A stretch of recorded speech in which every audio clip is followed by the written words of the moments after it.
Welcome to HR Happy Hour. You are here for the work break with Trish and Steve. Hey, Steve Bose. Hey, Trish McFarlane. Happy Friday. Happy Friday. This is a true happy hour. I tagged it. It's late today. It's even happy hour where you live. I love it. And it is. I went and I am having some Jose Cuervo Sangria Margarita. So love cheers. it. Cheers. I almost made a margarita. I didn't have time because we did this for a moment. Truly? I'm doing a Truly because it's so hot here. Lemonade, seltzer, Truly deal in my Kannapolis Cannonballers koozie. Shout out to the Cannonballers, by the way. They did a huge rebrand. They're the minor league team that's the closest to where I live. That. They did a huge rebrand. They built a new stadium, new mascot, new name for the team, everything. Right. And sadly, they were unable to play. No baseball, no minor league baseball this season. So shout out to the Cannonballers. Hope they make it back next season. I'm excited to go see the stadium. But yeah, we weren't able to.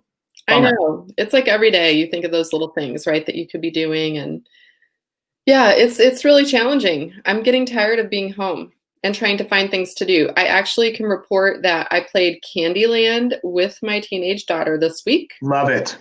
Love Candyland. And here's the thing. Let me ask you this about kid games especially. I mean, I talk smack. I was like, I am going to kick your ass at Candyland. You just wait. No. Yeah.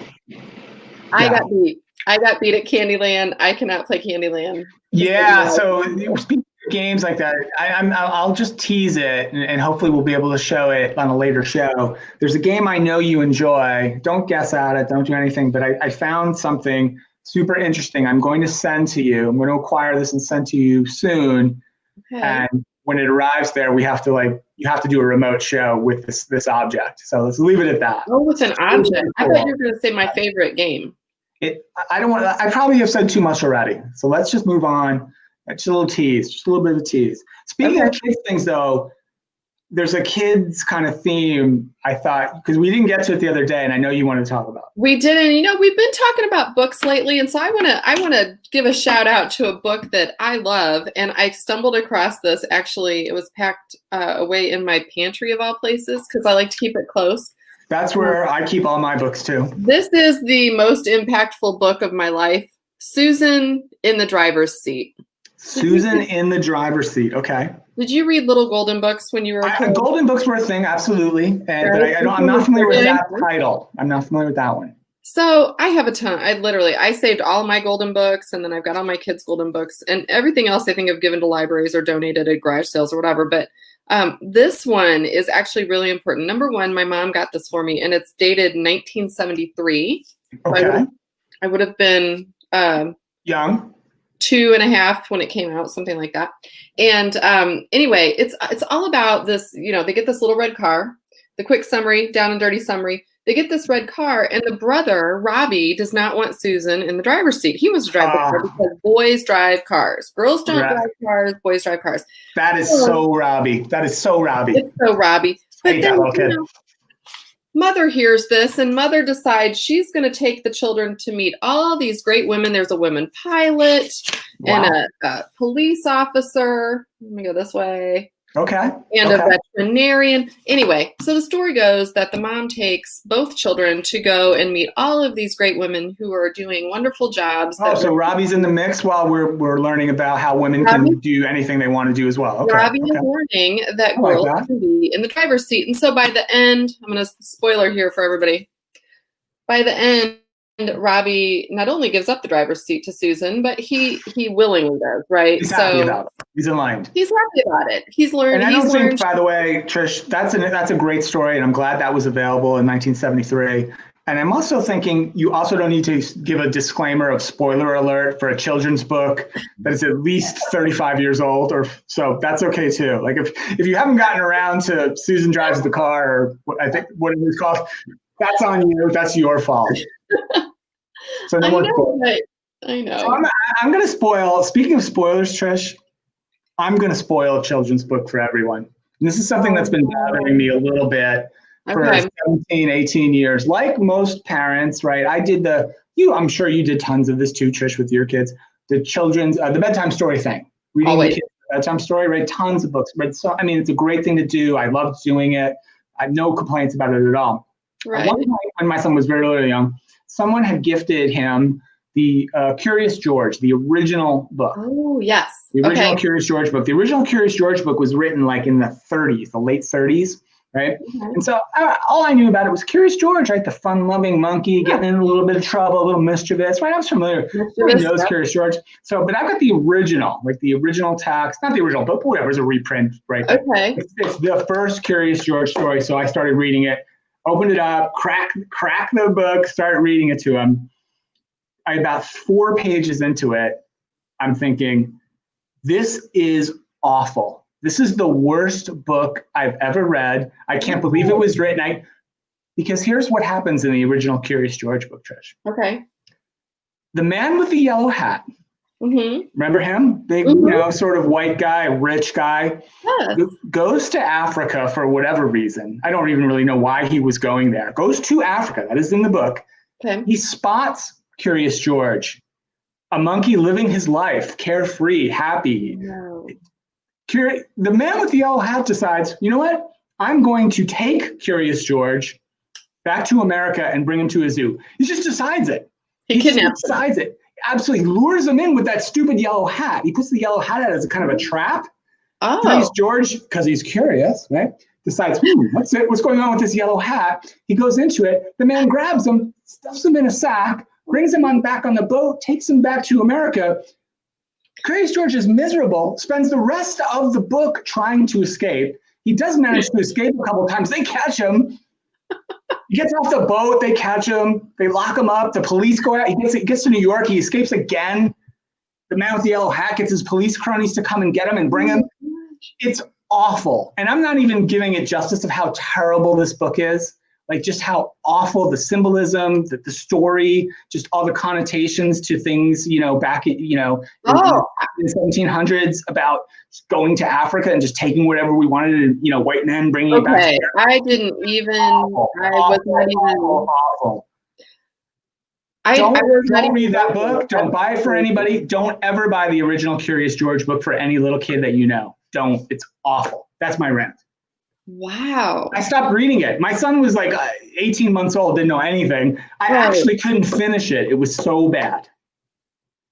Isn't that interesting? We found that with movies that we've gone back now from the 70s, 60s, even the 80s, right? And rewatched and not even remembered how horrible they were. Like you said, the symbolism and what it meant.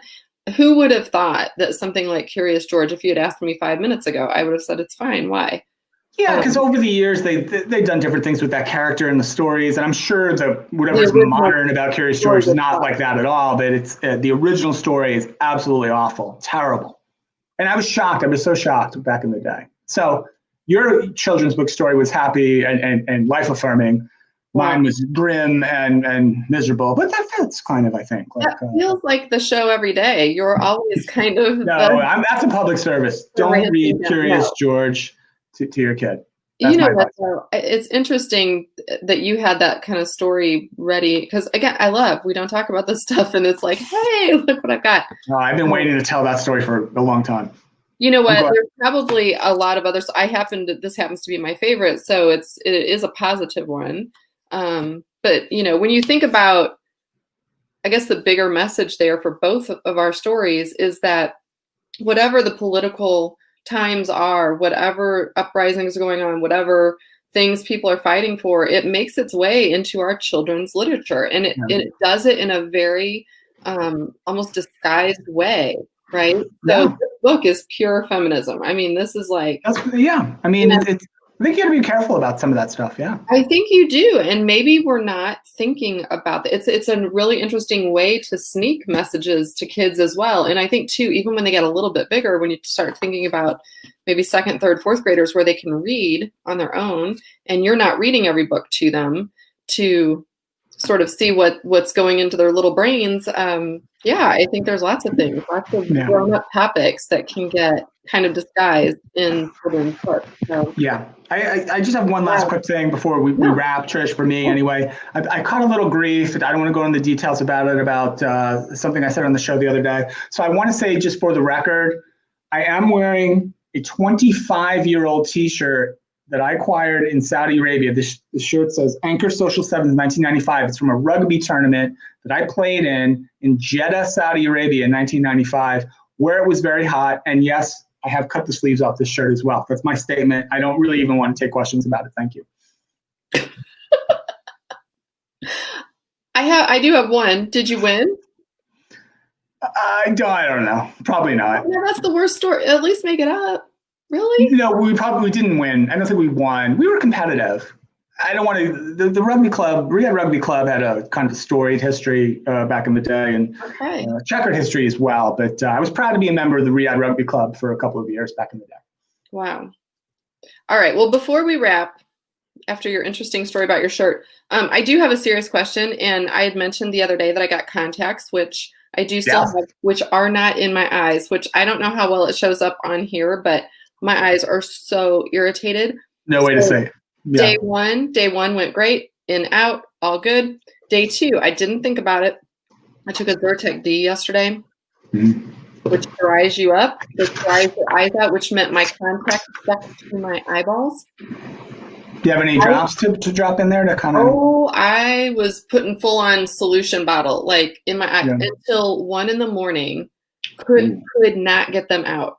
And by then it's so irritated. I've now scratched my cornea. That's rough. Yeah. Yeah. So had to go to the eye doctor today and have some assistance there with that. But my question is for you or anyone who's worn contacts, and this is serious, like please DM me any tips or for a new contact wearer, because my problem is I'm just, I'm a little gun shy now on trying them again. Okay. I'm supposed to let my eyes heal over the weekend, just, and then try them again next week. So, I don't know. Yeah, I'll tell you one thing I did. I used to do all the time, and I don't know how I learned this, but like I would make sure my eyes were moist, right? I'd put some drops in the eyes or a little saline eyes. I would also make sure I had saline all over my hand, all over my fingers too. Like really? When I was taking them, when I was putting them in too, but also taking them out, I would make sure because there's oil, there's always oil in your skin and your fingers and everything, and your fingers generally, make sure your fingers are really just dunk your fingers in the saline and your hand too. If you're taking them in and you're putting them on your palm before you put them in. Yeah. Make sure your palm's soaking with that stuff too. Just get everything as wet as you can. That's my one thing I remember doing all the time. Okay, I will try it because I want them to work. I really want to use them, and now I'm a little nervous about that. So yeah, we'll see next week if I have glasses on or if I'm in contacts. But today, none, so I can barely see you. There's not. I need to shave. I'm looking ragged here. It's a little bit of a white blur for me. Yeah. I'm gonna once the show's over though, Trish, I'll tell you what I'm doing. I'm firing up the grill and cooking a steak. So I'm super excited to kick off Friday night. Good. Well, have a good weekend. You too. Everyone, thank you for listening for yet another week. We love it. We love all the feedback. And I do feel like maybe it's just I've been away for, I missed almost a week of shows, right? I did one while I was gone, and it's good to be back. It's good to get the messages. So love to all that are viewing. We'll see you on Monday. Have a great weekend. All right. Bye-bye.